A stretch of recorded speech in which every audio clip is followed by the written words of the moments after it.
So much for your time today. It was a pleasure being with you.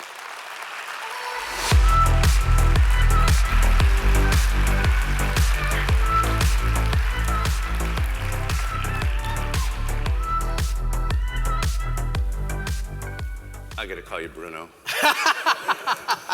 Well, Jim, you can call me whatever you want. By the way, I want to make sure, do I need a booster seat here? Because okay, I just want to make sure. I can get down. No, it's fine, that's totally fine. You look great. Okay. Let me see how I look in the, okay. Your hair's better than mine. Your hair is great, actually, I'll say that. Okay, that's enough of this. No, this is great. You're, first of all, you're so inspiring, and that's what this is all about.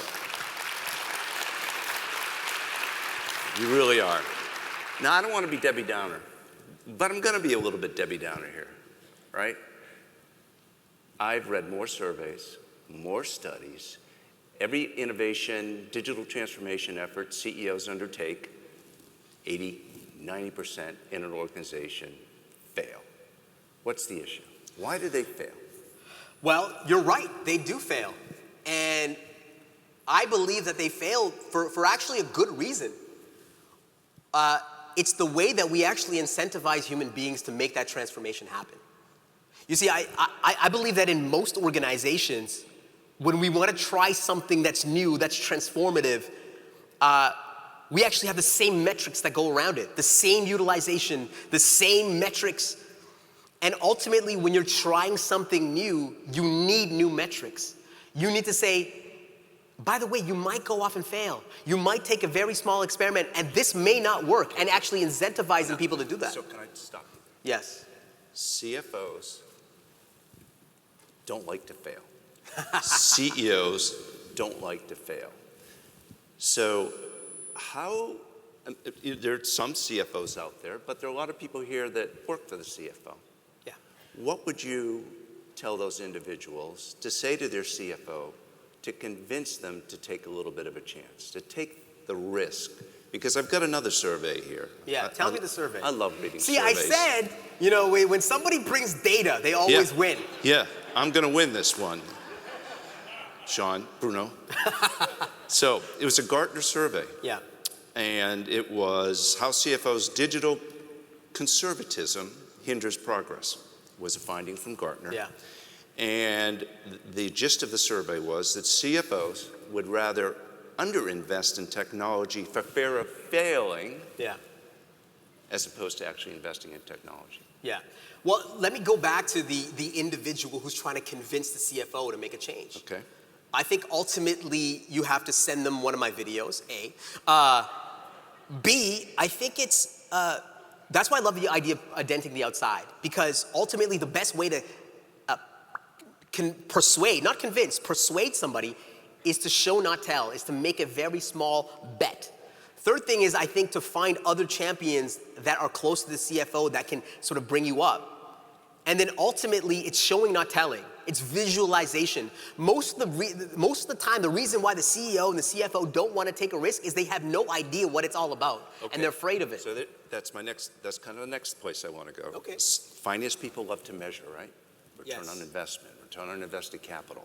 How should finance think about, or these people, our members thinking about, in order to quantify what that investment is really going to do in an organization? When, to your point, you're really not sure how this is going to work out. Yeah. How should they think about that? I think that you should measure the failures. I think you should measure the shots.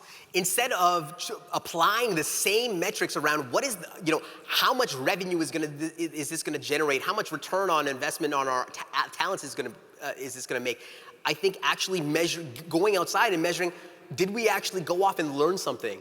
Did we actually get a net new customers? Documenting the learnings.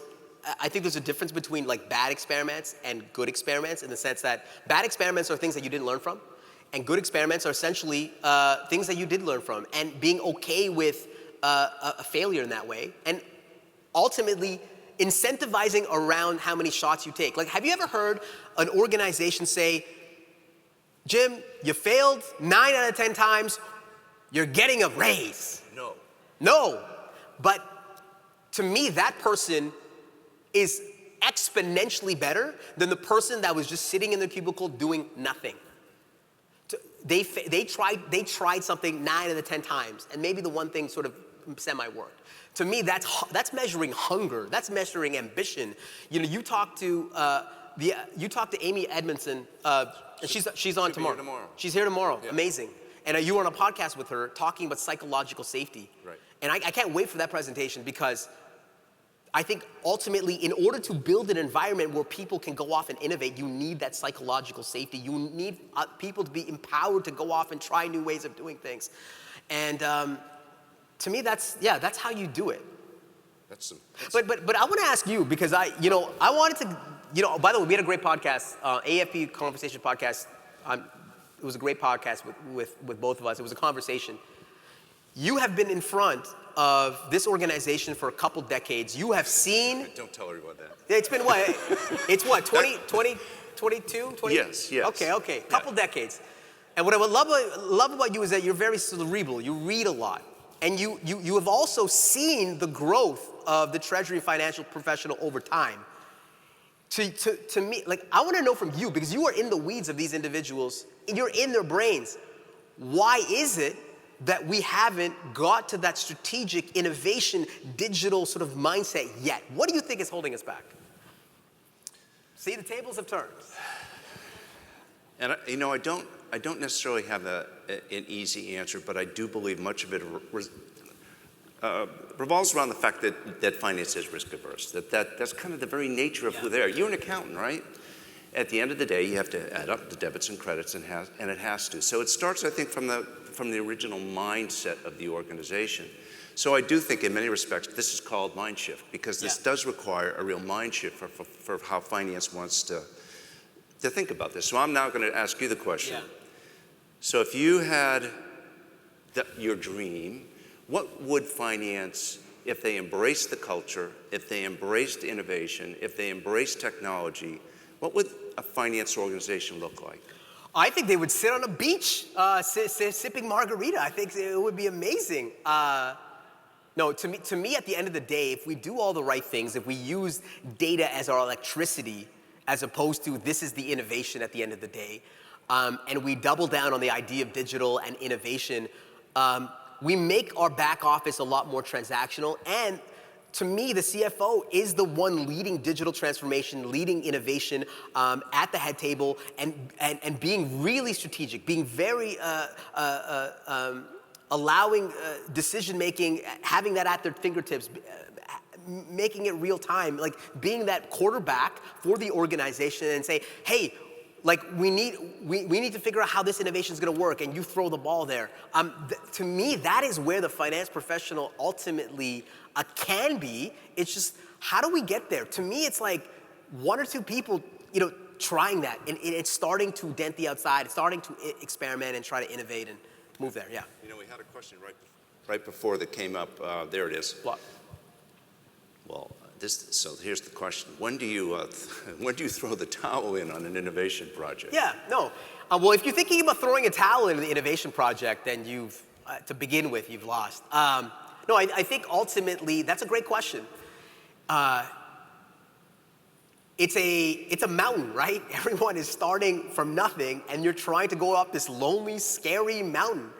At some point, when you're not learning and you can't convince the resources around you, if you can't convince the people around you that you are trying something new and novel after after a certain time, and you're not learning anything, at that point, you have to kind of give up, because the part of innovation that we miss is around the marketing aspect. It's actually convincing partners within the business or outside the business that you have something that's going to win. And if you can't garner that, you have to throw in the towel. So let's go ask some specific skills, though. I mean, I understand the culture piece and I understand the innovation piece, but there are technologies, and finance is being challenged by many of the technologies. One, implementing the strategies, implementing the technologies in their organizations. But there's also some upskilling, some learning that has to happen from finance. So what do you think, outside of culture and the innovation, and I think those are important motivators, what are the specific skills you think Treasury and Finance are going to need to be successful leveraging the power of technology. So let's dial it back to, you know, I asked the group, you know, how many people are adopting artificial intelligence scale, and not many people are. Right. There were 3 people. To me, like, getting really practical about it, I think RPA is great. I think robotic process automation is the gateway drug to artificial intelligence, to transformation. And by the way, here's the dirty secret when it comes to RPA. It's still relatively new. So that means that there are vendors, there are practitioners that are looking for use cases within established organizations, meaning there are people that are willing to take a shot and try something new. So it's like, how do we take a very small problem within our organization and try that? I think at least understanding the mechanics of RPA is going to be a game changer. Obviously, sort of data analytics, and I think, let's get, you know, I don't think it's actually a touchy-feely thing. I think it's the ability to tell a story and doing it visually, and being able to showcase and persuade somebody else to go off and take a shot. Like, I know you've been harping on this for years, the idea of creativity within the profession, but it's like, how do we present digitally? How do we present in person our ideas in new ways? Okay. Here's a question on blockchain. Okay, yeah. Has not impacted finance yet. Do you think it will become commonplace like apps on our phone? Yeah, no, absolutely. Well, blockchain hasn't really done anything yet, other than like people on your Facebook saying, I just scored this much on Bitcoin and Ethereum. You're right. I mean, it's still years away. But what's been happening, especially over the last year, is that the ecosystem is exploding. The way that I know that it's the next operating system is it's based on the developers. And if you look at the ecosystem, if you look at the operating system of iOS, for example, the reason why iOS popped is because you had all these developers building on top of it, and they made that. The same thing is happening in blockchain today. You have thousands of developers building on top of that. And so, like I said, I think right now there are rudimentary apps, but eventually you're gonna have an entirely new operating system where you'll have blockchain-based apps. And by the way, we're not gonna call it blockchain-based apps. At some point, we're not gonna call them digital technology companies, they're just gonna be companies. We don't call companies electrical companies, even though they all use electricity. So the space is just starting, and I think the savvy finance professionals will say, okay, this might be what mobile was, and that's why, for example, Mark Zuckerberg is making a big play into the metaverse because he missed the mobile revolution by a couple years. That's why he's going so hard in metaverse. I think the same thing for finance. Listen, we're at this point now where blockchain hasn't really hit finance yet, but we know it is. Listen, the best auditor in the world is Ethereum. It's Etherscan. Everything is recorded on a public ledger. So it is gonna come. So it's like, how do we sort of weave this into what we're doing, even if it's a very small experiment? So would you recommend the finance or treasury, and I know they're doing this to a great extent, have a little innovation lab as part of finance? I mean, from a practical standpoint, you can't have everyone, being the innovators. There's work to be done. What would be a specific strategy? You have a relatively small department. I would actually disagree with you on that. Oh, good. I actually believe that everybody should be an innovator. I believe everyone should be looking at everything that they're doing and taking a step back and saying, why do I do this thing the way that I do? And actually, if you embed the innovation gene in every single individual in the organization, they will help you start to see things in new ways. And here's my gripe when it comes to most CFOs is that we have to be vulnerable with the fact that we don't have all the answers. Yeah, we don't know what this blockchain thing is, but I assure you that there's probably one person in the organization that can help us teach us. So we almost have to step back as a leader and sit down and say, hey, I have no idea what this is all about, but I hear it's gonna be big. How can we take a very small experiment, go off and try something new? Find the people that are really passionate about this particular space. It could be around RPA, artificial intelligence, Web3, whatever it is. Find the people that are really passionate about them. Give them a bit of a small experiment that they can work on, and then they can learn. And now you're actually building a culture of innovation within the organization because you're empowering people to do what they love. So that's kind of a nice segue to the next question. How can you harness the potential of the individual and keep them from leaving the company? This is, I think, more to the culture, but I believe that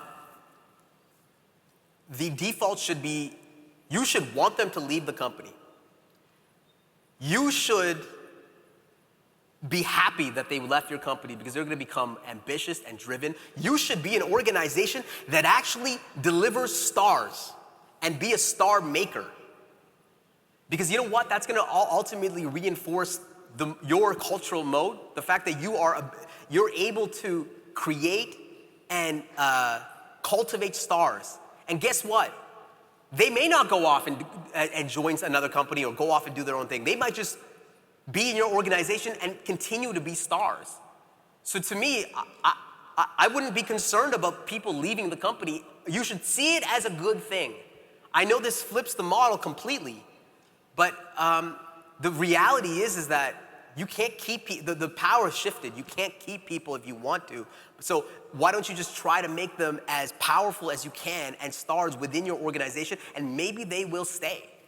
So let's switch gears a little bit. Yeah. Crypto, impact on corporate finance. Do you think there'll be any impact? Like I said again, by the way, I'm not a futurist, so I have no idea.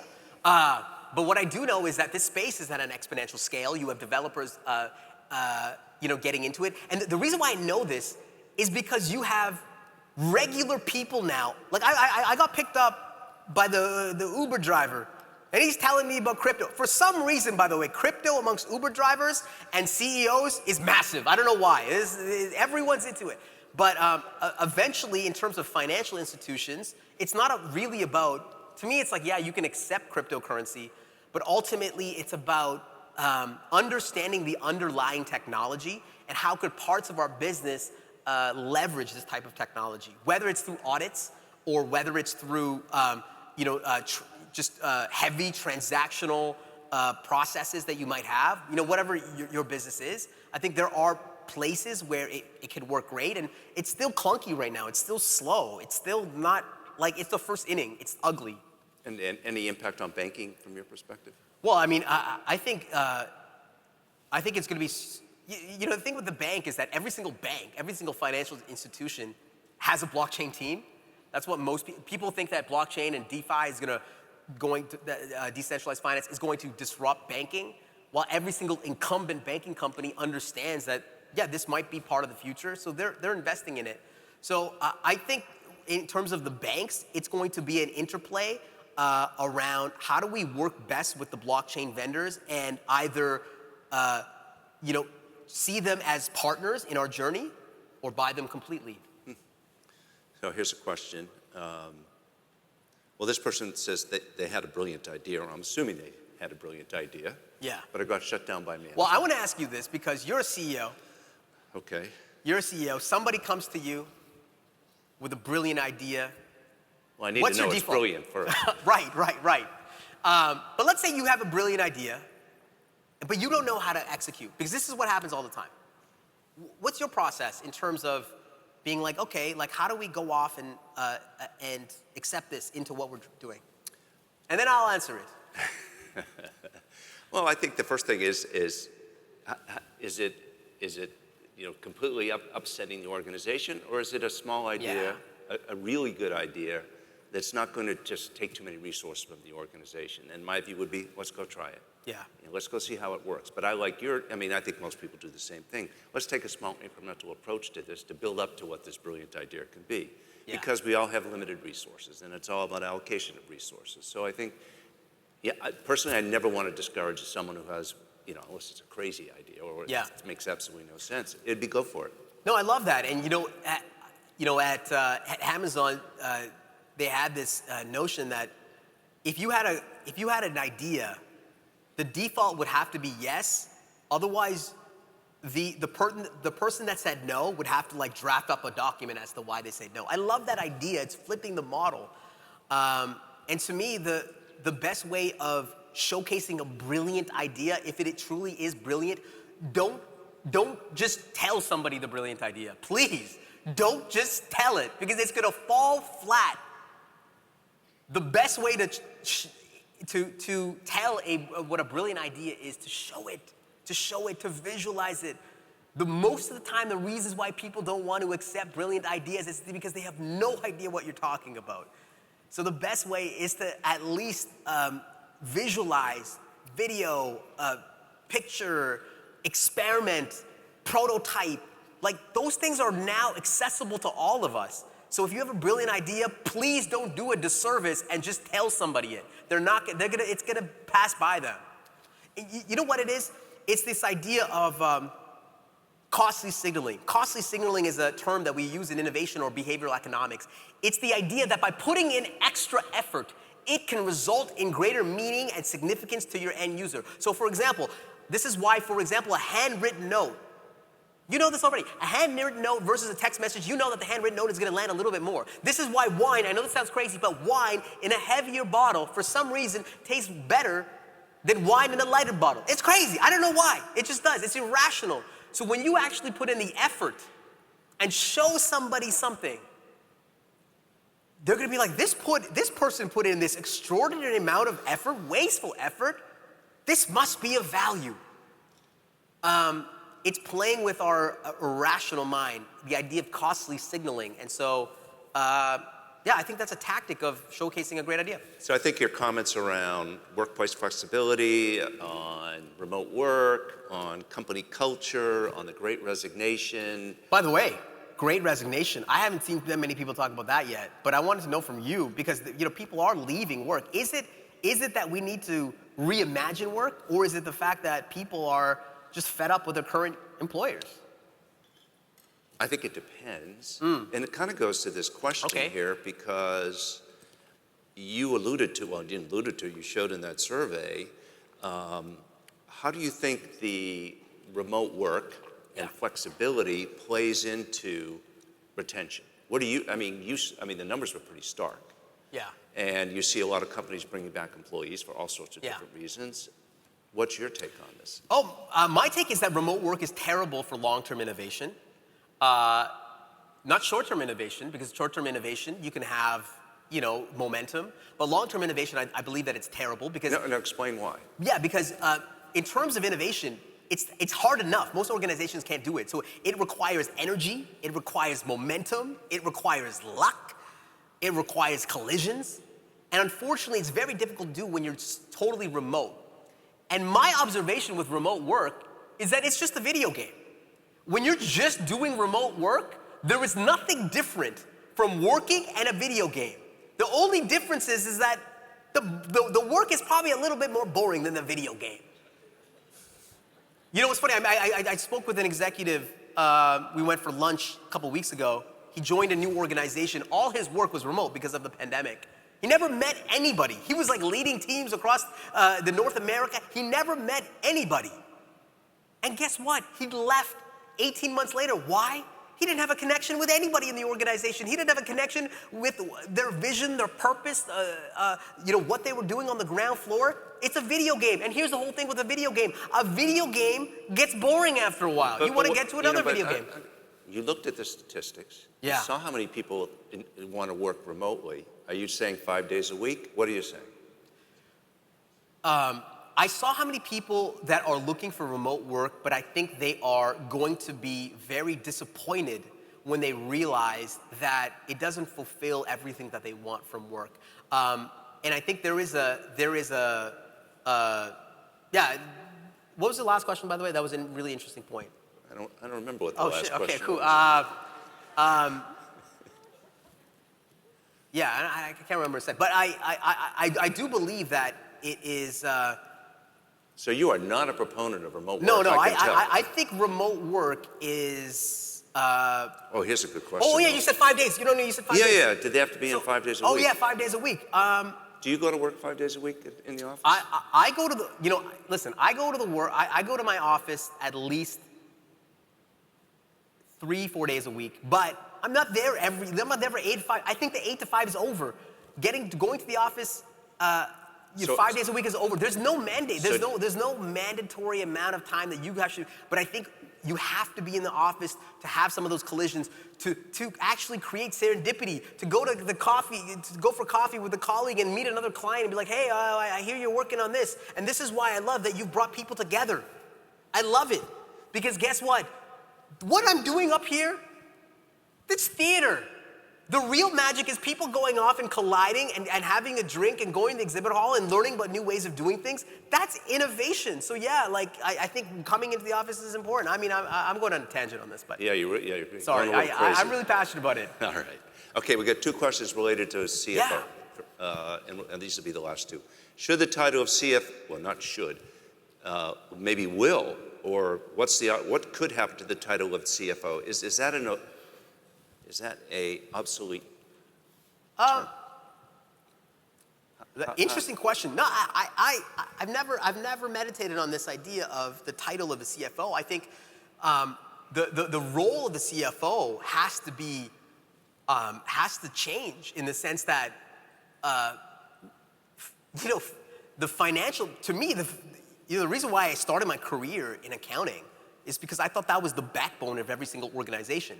And if that's the backbone of every single organization, then that should be at the highest level within the organization in terms of executives, in terms of digital and innovation. So to me, the CFO should be running the transformation agenda at the end of the day, because that, like I said before, they're looking at the operations, they're looking at the investments at the end of the day. So to me, it's not about the title. Like whatever, like chief financial officer is fine.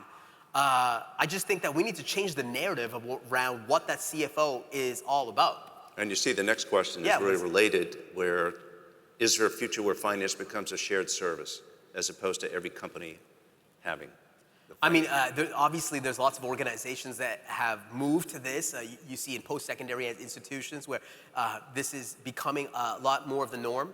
The reality is that finance is one of the most critical parts of an organization. It can't be a shared service because I think parts of it can. I think the transactional nature of finance can be automated, and it should, and we should try as much as we can to automate all the processes that humans should not be doing. But the decision making, the strategy should fit in the organization, and that's ultimately, to me, that's ultimately the job of finance. So I have, some parts can be shared service, sure, but ultimately the main part of finance is that strategic decision making. Shawn, love your energy, love the message. It's just great to have you part of AFP. It's been a really compelling presentation. Thanks so much for being here. Really appreciate it. Thank you so much.